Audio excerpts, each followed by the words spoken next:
Primera sesión de la nueva Suprema Corte y el desconocimiento de su función constitucional. El 11 de septiembre de 2025, en la primera sesión de la nueva Suprema Corte de Justicia de la Nación, la ministra María Estela Ríos González intervino para expresar su apoyo a la propuesta de otra ministra, sosteniendo que la Corte debía ser respetuosa de la voluntad del Poder Legislativo, por ser un poder democrático elegido mediante procedimientos constitucionales. Entre sus palabras destacaron las siguientes: creo que debemos ser respetuosos de la voluntad del legislativo y no asumirnos más allá de nuestras facultades. Si el legislativo ha emitido nuevas normas es porque ha sido elegido democráticamente y pasó por un proceso, en todo caso, en cada caso concreto, de velar la verdadera voluntad del legislador, pero si seamos respetuosos de la voluntad del poder legislativo. Es un poder democrático, y no estaríamos asumiendo facultades que no nos corresponden. Si bien la intención de la ministra puede entenderse como prudencia institucional, este comentario evidencia un desconocimiento de la finalidad de un tribunal constitucional y plantea varias preocupaciones jurídicas. 1. Confusión entre deferencia política y control constitucional. La intervención prioriza la deferencia hacia la voluntad del legislador por encima del mandato constitucional de la Corte. Un tribunal constitucional no tiene como función validar automáticamente las decisiones legislativas. Su papel es garantizar que todas las leyes y actos de autoridad respeten la Constitución y los derechos humanos, incluso frente a mayorías democráticas. 2. Reducción del control de constitucionalidad a la iniciativa de las partes. Al afirmar que no queda fuera la posibilidad de volver a impugnar esas normas, se sugiere que la Corte debería actuar de manera pasiva, a la espera de nuevas impugnaciones. Esto contraviene el principio de vigilancia activa que caracteriza a los tribunales constitucionales modernos, obligados a intervenir cuando se afectan derechos fundamentales o se viola la Constitución. 3. Prioridad indebida de la legitimidad democrática sobre la supremacía constitucional. El comentario refleja un enfoque formalista que considera que la democracia procedimental legitima automáticamente las normas.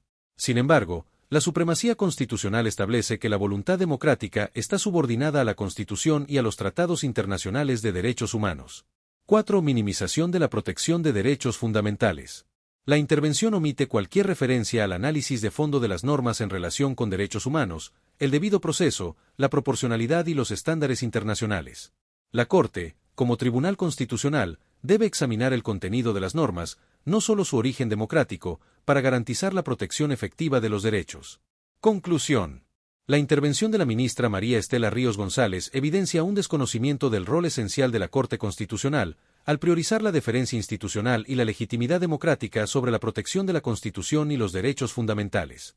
La legitimidad y fortaleza de la nueva Corte dependerán de su capacidad de actuar con independencia, aplicar el control de constitucionalidad de manera efectiva y garantizar que la voluntad legislativa siempre se subordine a la Constitución y a los derechos humanos, no al revés. Durante la primera sesión de la nueva Suprema Corte de Justicia de la Nación, la ministra María Estela Ríos González tomó la palabra.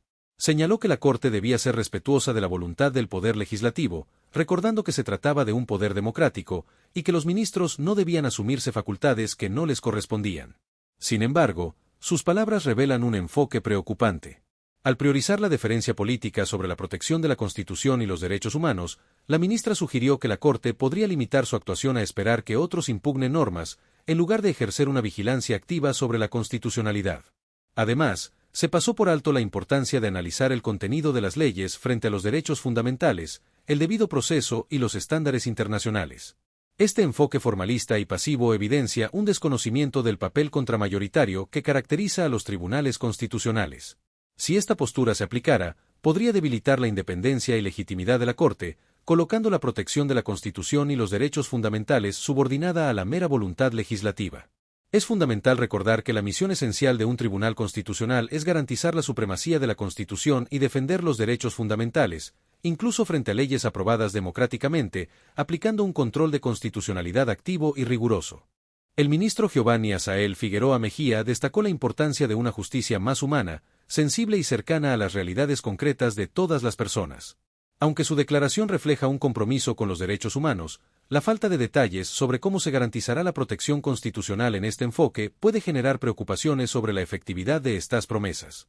La Corte inició su primer pleno con una violación manifiesta de su propio reglamento de sesiones. El orden del día aprobado fue alterado y se discutieron acciones de inconstitucionalidad cuando, por lo acordado, debían abordarse primero temas administrativos y laborales. Esa alteración del procedimiento institucional mina la previsibilidad y la disciplina del tribunal. Durante la jornada se rebasaron sistemáticamente los límites de tiempo fijados para las intervenciones, lo que perjudicó la conducción del debate, provocó desorden y obligó a postergar asuntos programados. Una Corte que no controla sus tiempos pierde capacidad de deliberación responsable. La productividad fue baja y dejó en evidencia deficiencias de planeación. De los 15 asuntos previstos, solo se resolvieron 3, lo que exhibe falta de priorización y de preparación de ponencias que permitan decisiones claras y motivadas. Esa ineficacia administrativa se traduce en retrasos y en inseguridad jurídica. En lo sustantivo, el Pleno matizó un criterio protector consolidado, relativo a la obligación de consultar a personas con discapacidad, introduciendo un análisis caso por caso que debilita una garantía procedimental esencial y crea incertidumbre sobre la aplicación coherente de estándares de derechos humanos. Esa flexibilización puede significar retrocesos en tutela efectiva. La intervención de la ministra María Estela Ríos González, en la que abogó por respetar la voluntad del legislativo y evitar asumir facultades que no nos corresponden, refleja un enfoque de deferencia política que, llevado a regla, subordinaría la supremacía constitucional a la voluntad parlamentaria y desconoce la función contramayoritaria de la Corte. El texto y la taquigrafía confirman la literalidad de esa postura. Varias intervenciones privilegiaron formalismos de competencia y procedimiento por encima del análisis de fondo, proporcionalidad y convencionalidad.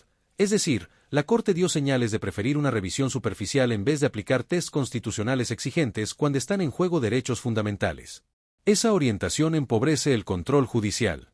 Existió un riesgo evidente de politización. Las filiaciones y trayectorias políticas de algunos ministros, junto con decisiones y apoyos públicos, dieron pie a interpretaciones mediáticas que erosionan la percepción de independencia judicial.